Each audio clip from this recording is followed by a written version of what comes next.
हा मित्रांनो, good morning. आपला डेली वॉकिंगचा जो आहे, आज आपण व्हिडिओ क्रमांक 71 बनवतोय. काल 70वा आपण पूर्ण केला आणि धावंडा नदीवरील जे आहे त्या भागाकडे आम्ही चाललो. आणि आता सातत्याने आम्हाला वॉकिंगला स्टार्ट करत असताना आता 1.25 वर्ष झालं आणि या 1.25 वर्षामध्ये एकही दिवस गॅप आमचा पडला नाही. आणि उन्हाळा, पावसाळा आणि हिवाळा. पावसाळ्यात तर आम्ही म्हणजे रेनकोट आमच्या एक सोबत आणि एक छत्री, म्हणजे जे आपलं साहित्य आहे मोबाईल वगैरे ते भिजू नये.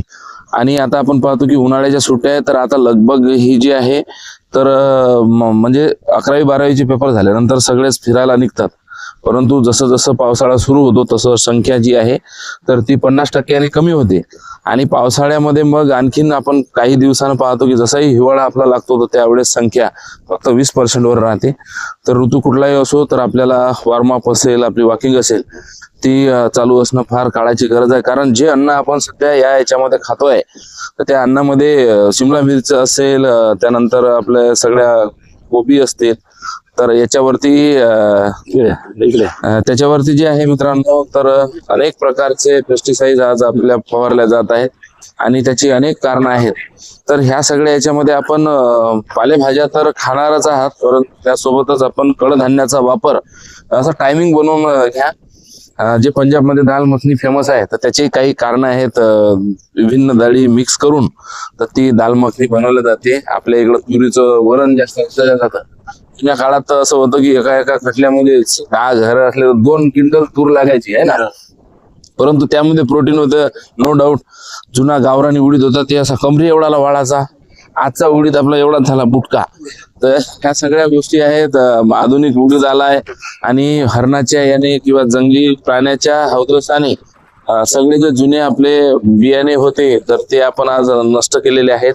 आणि आज आपण सगळ्या याच्यामध्ये संकरित बियाण्याचा वापर जो आहे मित्रांनो, तर तो करतो आहे.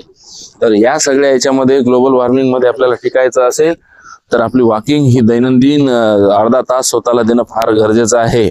ज्याला शुगर बीपी निघते किंवा सगळ्या गोष्टी असतात तर त्याला डॉक्टर लोक एकच सल्ला देतात, MD डॉक्टर लोक, की आपण चला अर्धा तास चला. त्यापेक्षा हे रोग आपल्याला लागण्यापूर्वी, कारण धकाधकीचं जीवन आहे, सुविधा सगळ्याच आहे पण समाधान काहीच नाही. याचं उत्तम उदाहरण म्हणून आज आपल्याला सुविधा सगळ्याच आहेत, कूलर आहे, फॅन आहे, रस्ते चांगले आहेत, परंतु समाधान आणि शांती नाही आहे. म्हणून ह्या सगळ्या गोष्टी ज्या आहेत तर आपण याच्यावर लक्ष केंद्रित करा. दैनंदिन आपल्या आहारावर लक्ष केंद्रित करा. अर्धा तास चालायला सुरुवात करा, नंतर 1 तास चाला. आम्ही तर आमच्यासोबत जर तुम्ही आले तर आम्ही किती तास चालू शकतो आता, ही सवय आम्हाला झाली आहे.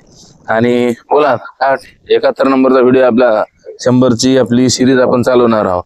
बडे सरचा प्रयत्न हा असते की आपण जास्तीत जास्त शरीराची काळजी घेऊन चला. चालण्यासाठी मित्रांनो कोणती मशीन लागत नाही आणि तुम्हाला फक्त पेट्रोल लागत नाही. पेट्रोल सध्या तुटवडा चालू आहे, परंतु चालणं एक असा व्यायाम आहे की सकाळी जर तुम्ही जर उठले 1 तास जर चालले शरीरासाठी, तर तुमचं शरीर जे आहे मित्रांनो, जे आता जे ग्लोबल वॉर्मिंग सुरू आहे, जे हवामानात बदल झालेला आहे अचानक, म्हणजे मित्रांनो घरात सुद्धा आता बसायला 10च्या नंतर कूलर जर बंद असतात, माणूस 10 मिनिटं सुद्धा घरात बसू शकत नाही. तर मित्रांनो याचा उष्णता वाढतच आहे, परंतु दुसरी आहे की शरीर जे आहे आपलं शरीर नाजूक झालेलं आहे आणि शरीराला सवय नाही आहे लादी खायची. म्हणजे प्रतिकारशक्ती शरीराची कमी झालेली आहे आणि निसर्गाचे जे असमतोल आहे ते ऍडजस्ट करायला शरीराला वेळ लागते. त्यामुळं तुम्ही रोज सकाळी उठा, 1 तास चला व आपले शरीर जे आहे या हवामानानुसार सहनशक्ती त्या शरीराची वाढेल आणि आपलं आयुष्य जे आहे त्यानुसार लंब होऊन जाईल.